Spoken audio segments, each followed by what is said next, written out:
Friends, आपका स्वागत है यूरेका पे। इस वीडियो के माध्यम से हम यूजीसी नेट पॉलिटिकल साइंस के एक महत्वपूर्ण पीवाईक्यू को देखेंगे, जो कि भारतीय फेडरल सिस्टम से संबंधित है। इसमें लिस्ट 1 में भारतीय फेडरल सिस्टम के अलग अलग नाम को दिया गया है, और लिस्ट 2 जो है, सेकंड जो है, इसमें इम्पोर्टेंट थिंकर है जिन्होंने इस नाम से भारतीय फेडरल सिस्टम को पुकारा है। तो दोस्तों, आइए इस प्रश्न की व्याख्या को देखते हैं। तो एक बार ऐसे देख लें कि जो पॉल एपलवाय है, इन्होंने भारतीय फेडरलिज्म को एक्सट्रीमली फेडरल कहा। क्वासी फेडरल कैसिवियर के द्वारा कहा गया था। बहुत ही महत्वपूर्ण ये स्टेटमेंट है और कई एग्जाम में पूछा जा चुका है। और बार्गेनिंग फेडरल जो है, ये मॉरिस जोन्स के द्वारा कहा गया।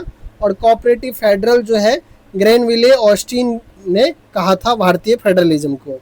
दोस्तों, आइए इन सब की व्याख्या को देखते हैं। तो एक्सट्रीमली फेडरल सिस्टम के बारे में अगर हम देखें, पॉल एपलवाय की अगर हम बात करें, तो ये एक अमेरिकी लोक प्रशासन विशेषज्ञ थे जिन्होंने 1950 के दशक में भारत की प्रशासनिक व्यवस्था का अध्ययन किया था। और इन्होंने देखा कि भारत का संविधान संरचनात्मक रूप से विकेंद्रीकृत है, स्ट्रक्चरली डिसेंट्रलाइज है, लेकिन कार्यात्मक रूप से केंद्रीकृत है, यानी कि फंक्शनली इंटीग्रेटेड है। उन्होंने इस एक्सट्रीमली फेडरल अत्यधिक संघीय कहा इसे, क्योंकि केंद्र सरकार अपनी नीतियों को लागू करने के लिए पूरी तरह से राज्य के प्रशासन पर निर्भर करती है। दोस्तों, इसके बाद में जो सेकंड है वो ये है क्वासी फेडरल, जो कि कैसिवियर के द्वारा कहा गया। और कैसिवियर संघवाद के सबसे प्रमुख और शास्त्रीय विद्वान में से एक है। और इन्होंने जो व्याख्या दिया, उन्होंने भारतीय संविधान को क्वासी फेडरल कहा, अर्धसंघीय कहा। उनका तर्क था कि भारत एक ऐसा एकात्मक राज्य है जिसमें कुछ संघीय विशेषताएं हैं और न कि एक शुद्ध संघ है।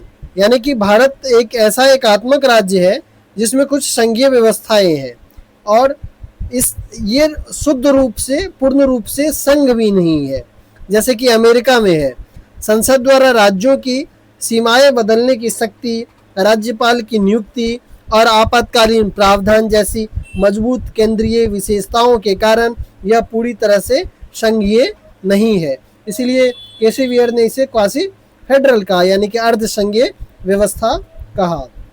इसके बाद में जो बार्गेनिंग फेडरलिज्म की अगर बात करें, जो कि मॉरिस जोन्स ने कहा था। और W.H. मॉरिस जोन्स एक ब्रिटिश राजनीतिक वैज्ञानिक थे जिन्होंने नेहरू काल के दौरान भारतीय राजनीति को बहुत करीब से देखा। और इन्होंने इस व्यवस्था को बार्गेनिंग फेडरलिज्म, सौदेबाजी वाला संघवाद कहा। उनका मानना था कि भले ही संविधान ने केंद्र को अधिक शक्तियां दी है, लेकिन व्यवहारिक राजनीति में केंद्र और राज्य के बीच हमेशा राजनीतिक समझौते, बातचीत और प्रतिस्पर्धी सौदेबाजी का दौर चलता रहता है।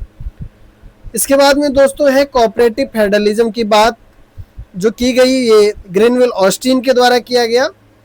ऑस्टिन साहब ने ये भारतीय संविधान के एक बहुत ही बेहद प्रसिद्ध अमेरिकी इतिहासकार थे, जिन्होंने भारतीय संविधान के बारे में इन्होंने जो कहा कि कोऑपरेटिव फेडरलिज्म शब्द का इस्तेमाल किया इन्होंने भारतीय संघवाद के लिए। और उनका तर्क था कि भारतीय संविधान को इस तरह से तैयार किया गया है जो राज्य सरकारों को कमजोर किए बिना एक मजबूत केंद्र सरकार बनाता है। केंद्र और राज्य एक दूसरे के विरोधी नहीं है, बल्कि वे सामाजिक क्रांति, सोशल रिवोल्यूशन और राष्ट्रीय विकास, नेशन डेवलपमेंट के साझा लक्ष्यों को प्राप्त करने के लिए एक दूसरे के साथ कोऑपरेट करते हैं। तो दोस्तों, इस प्रकार से ये चारों ही स्टेटमेंट अत्यंत महत्वपूर्ण है और चारों ही पॉलिटिकल साइंटिस्ट के आप स्टेटमेंट को याद रखेंगे। यहाँ से प्रश्न कई एग्जाम में बनाए जाते हैं। दोस्तों, अगर आपको ये वीडियो पसंद आया हो तो कृपया चैनल को सब्सक्राइब करें, वीडियो को लाइक करें और अपने दोस्तों के साथ ज़रूर शेयर करें, ताकि मैं और अधिक आपके लिए अलग अलग वीडियो के माध्यम से अलग अलग PYQ लेकर के आता रहूँ। धन्यवाद।